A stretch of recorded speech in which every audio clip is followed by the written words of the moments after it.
मित्रांनो, कौरव आणि पांडव यांच्यातील महाभारत हे युद्ध सर्वात विनाशकारी युद्ध मानले जाते। या युद्धामध्ये देश विदेशाच्या सैन्याने भाग घेतला होता।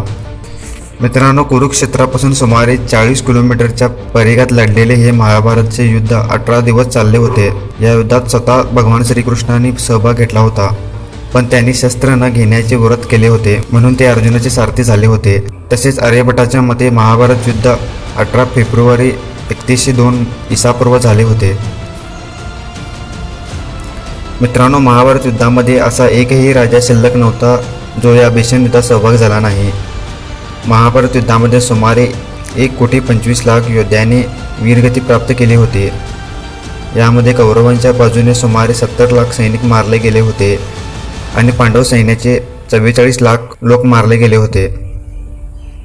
महाभारत युद्धाबद्दल असे म्हटले जाते की येथे इतके रक्त सांडले गेले की आजपर्यंत तिथली माती लाल आहे। मित्रांनो, महाभारत युद्धाच्या शेवटी 5 पांडवांसह 14 लोक पांडवांच्या वतीने वाचले होते। दुसरीकडे कौरवांच्या बाजूने अश्वत्थामा, द्रोणाचार्यांचा मुलगा कृतवर्मा आणि कौरव पांडवांचे शिक्षक कृपाचार्य हे वाचले होते। मित्रांनो, व्हिडिओ आवडल्यास लाईक करा, तसेच चॅनलला सबस्क्राईब करा। धन्यवाद।